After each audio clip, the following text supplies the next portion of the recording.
What's going on, folks? This is Matt here with Dark One Linux Tech and Gaming, the fusion of Linux technology and gaming. And we're taking a look at a video that popped up in my feed, and it's 2023, the year of the Linux desktop. Now, I have no idea who this is, never met him, never listened to any of his content, don't know from Jack or Jill as far as it goes.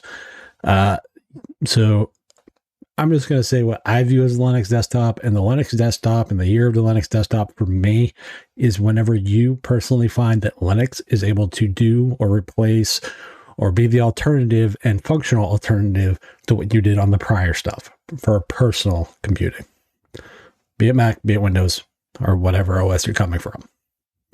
That's the year of the Linux desktop. That's how I look at the Linux desktop and the supposed year of the Linux desktop.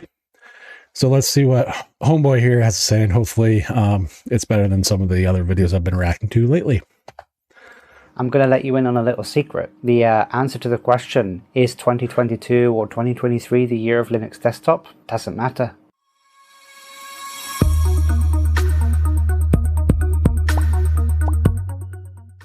Hi everyone, and in today's video I wanted to talk about Linux and this kind of question that's going to inevitably come up this year, which is, is 2023 the year of the Linux desktop?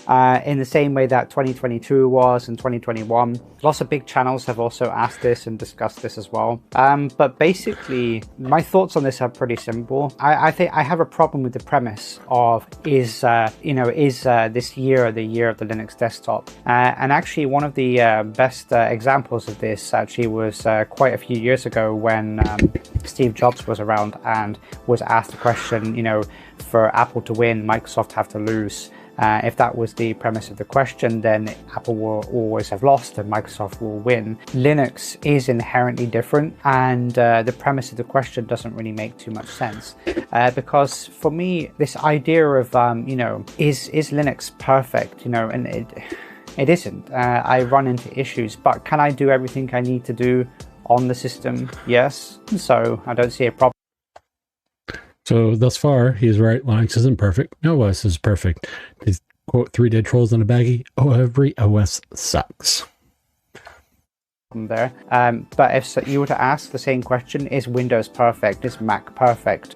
No one can honestly answer that question 100% and say, yes, I absolutely have no problems with that.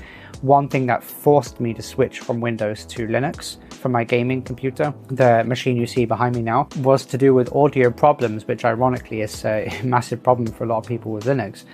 But basically, that's what drove me over to switching full-time. Now, it's been about a year and a half since this machine behind me has been running single boot Linux the entire time. It is my primary gaming machine, but I also do a bunch of other stuff on there as well. And for the most part, it's been really stable.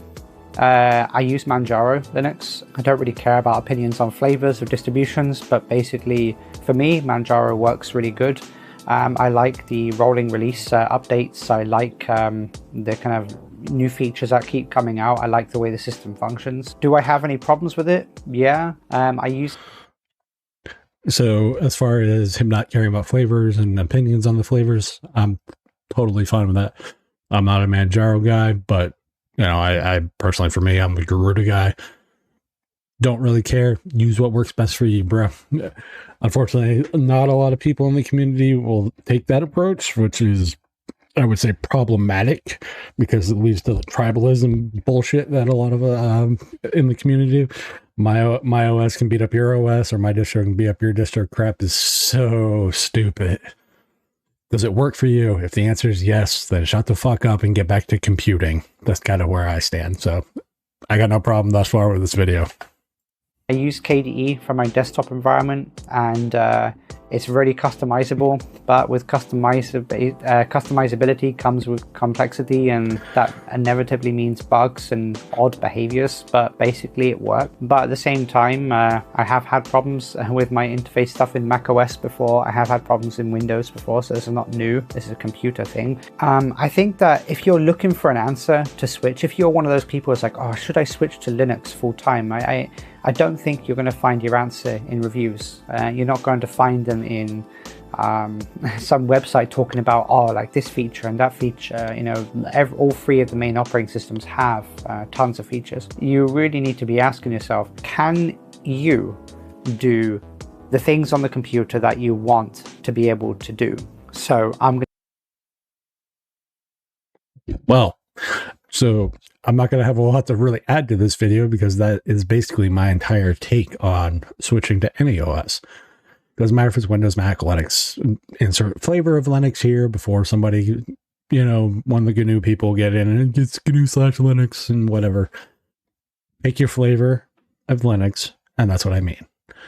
So totally not an issue thus far, and it really does. It's a you thing. If you can do everything you need to, then for you, it's the year of the Linux desktop. I'm going to give you a perfect example of this for myself. I play games on my computer. That's one of the things I do. Can I play games, the games that I play on my computer? Those games include everything from as basic as Project Zomboid, which is not so graphically intensive. It's a very cool game though, but I play that.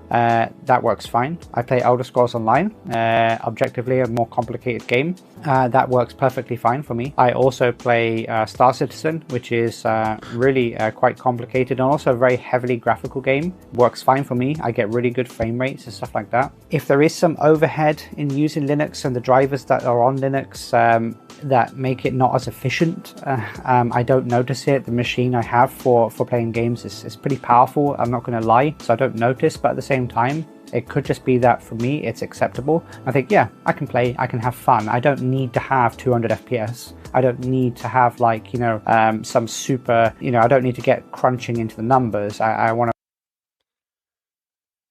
So thus far, honestly, he's very much in the same kind of mind frame and time set I am, as far as when it comes to computing and stuff. This is why, you know, people are like, oh, why are you such a fan of the Steam Deck? It's not because of what Valve just brings to the ecosystem, but it's because it does what I want it to without all the headaches. I don't like to fight for my entertainment. So for me, generically, Linux is the lowest barrier to entry, and it plays all the games that I care about. Might not play them all for you, which, again, this is the year of the Linux desktop for you thing, is very much the key here. So I'm liking where he's going with this stuff and the mindset that he takes, because it's actually more of a practical mindset as opposed to some like evangelization bullshit that I always hear. And I swear to God, if I hear somebody say, oh, I'm evangelizing the Linux desktop, please shut the fuck up. This isn't a religion. I want to play and have fun. I video edit on there. I have Resolve. I have Kden Live. Those work great. I can do all Office stuff I need to do. I can do programming. I use VS Codium. Does it work on there? Yes, perfectly fine. Can I do stuff in Unreal Engine? It's native for Linux. You can compile it and run it, so I can do everything there. And can I do all the other stuff I need to do, like graphics programs? Yeah. So for me, I don't see a problem there. I think, yeah, can I do everything I need to do without needing another operating system or computer to do what I do daily? If you can answer those questions, yes, then a channel talking about is it ready for desktop is completely irrelevant for you. You should ask the questions yourself. The premise of the question is incorrect. I know that this year there will be more, you know, to do with, like, you know, is 2023 the year of the Linux desktop? I just don't buy the premise of the question entirely. I don't. So I agree with what you're saying, that it really does boil down to a you thing. So I don't think the Linux channels that talk about it and that stuff are necessarily wrong. I think the problem is there's a difference between channels that talk about it and channels that evangelize and channels that preach about it. Very big difference. It becomes a philosophical point of view or a practical point of view.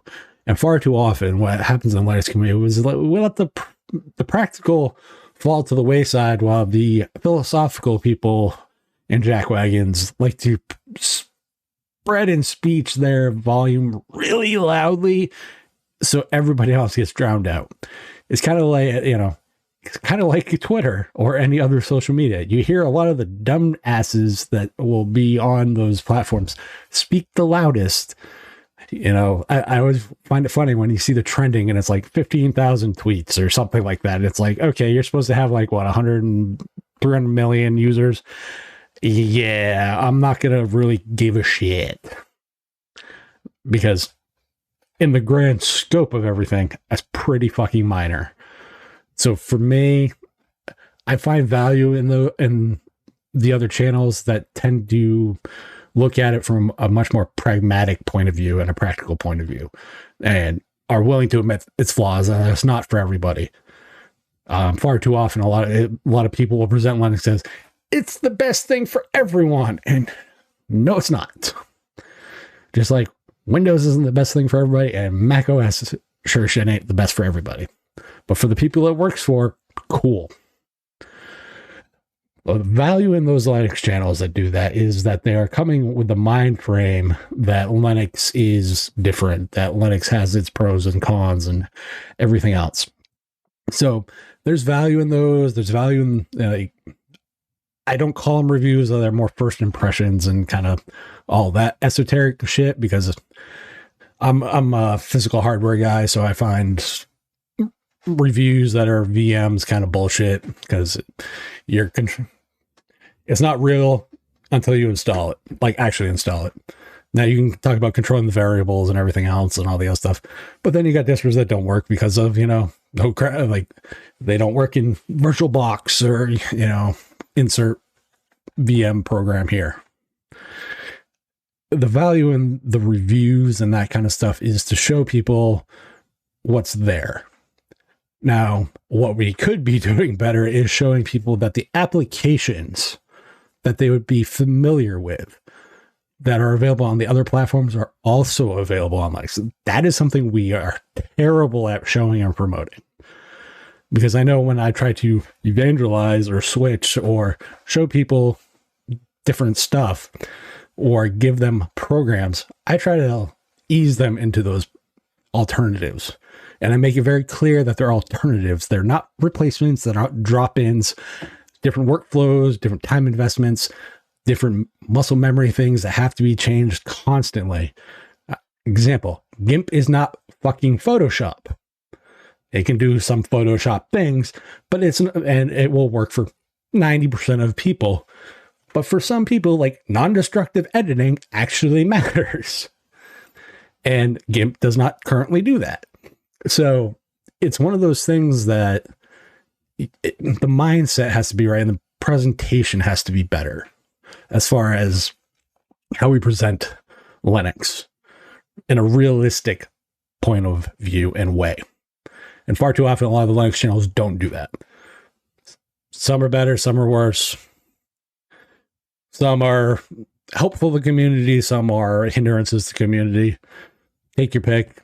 Personally, for me, there are a lot of Linux YouTubers that I just can't stand, that the community loves and think they do a fantastic job. I would argue otherwise, but the point remains, I get where you're coming from. It's just dependent on the content of the channel and the review mentality. I don't think it's a reasonable question to ask. Apple are more similar to Microsoft than Linux is to Microsoft, and even they are not even nowhere near close, to even making a dent in that.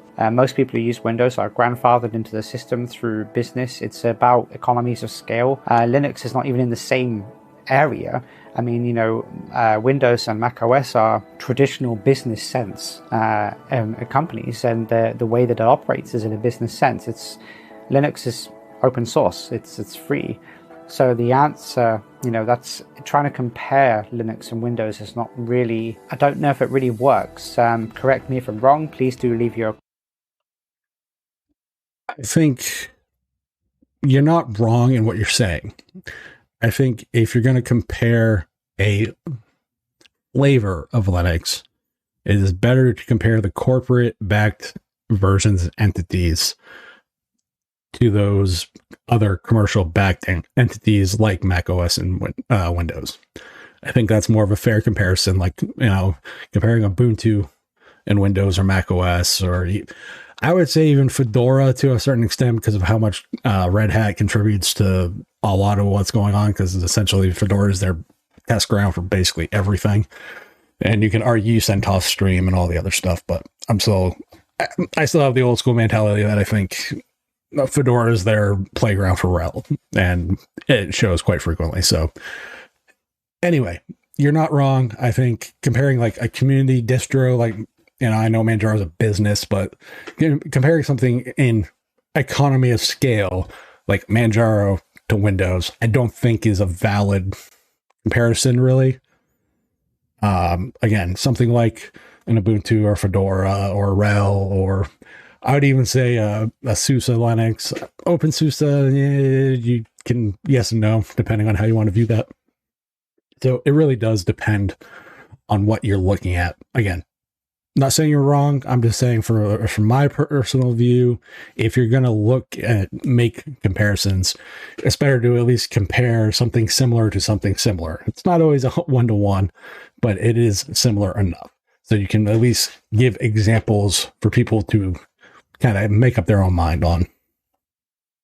Your ideas in the comments below about what you think, but basically I don't buy this premise that because they are two different things entirely as far as I'm concerned, and therefore the disadvantages and advantages and the constraints of Windows, Mac OS and Linux, they vary. And when you have three different platforms like that are varied, it's hard to compare them objectively in a way on the same benchmarks, on the same idea, because they're just not the same, in my opinion. I think that if you're happy using your computer, whether that's using Windows, Mac OS or Linux, then just use it, then be fine.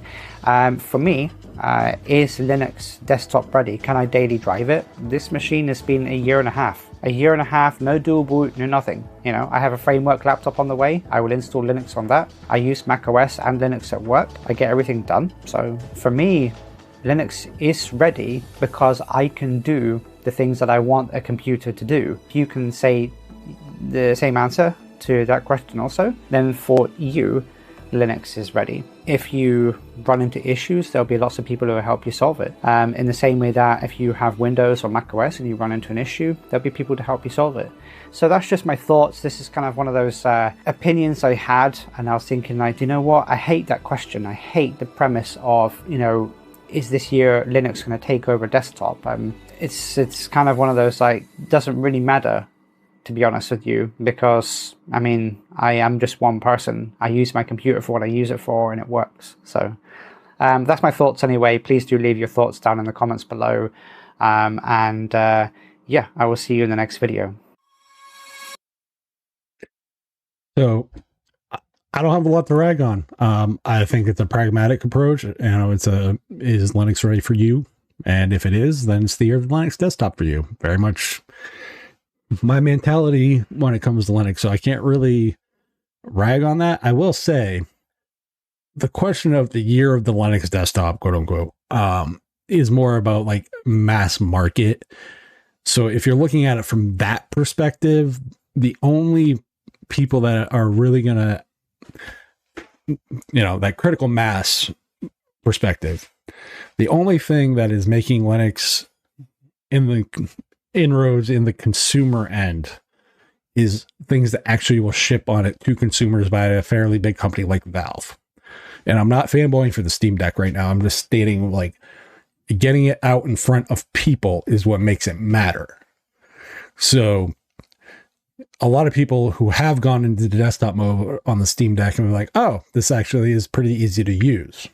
So it's all relative and to what they need to do. I think far too often we get caught up in kind of the legacy of things, or we don't like change. It's kind of like the Linux community. We don't like change. So for me, I totally get where you're coming from, and I don't think you're wrong. I think it's the general gist of the question. You're not wrong in saying it's the mindset is wrong. I think it's been taken out of context and kind of memed at this point, though, as a joke, simply because of the fact that it's just so, you know, I switched probably like fully Linux wise 2012. Like Linux was always the secondary OS on a laptop or whatever. 50% of the time, I've been doing that since like 99. But like full bore, I can do probably 85% of what I needed to. Started about 2012 when Steam was announced for Linux. So that for me was my year of Linux desktop, despite the 12 or 13 years prior that I had used Linux. It really just boils down to, like you said, when do you get to that point? And far too often we get hung up on little stupid niggling details of bullshit that we lose the whole thing. PC stands for personal computer. Some will say Linux puts the personal back in computing. I'll say personal computing, you're the person, you made a computing choice. I might not agree with it as far as your OS of choice, but doesn't mean I'm going to shame you for going down that route. I might shame the companies for some of the dumb shit that they do, but like the day-to-day people, that's just what they need to get shit done and view computers as a tool. I'm not going to be a fucking tool to those kind of people and preach about why my OS is better, because they're not going to fucking care. And as most, we shouldn't fucking care what somebody else decides for their personal computing preference. If it's not Linux, get the fuck over it. So, with that being said, props to the practical and pragmatic take on the year of the Linux desktop. I really don't have much more to add. Good video. I will leave the original video link down in the description. Make sure you follow this particular person, and I will catch you guys on the next one. Peace.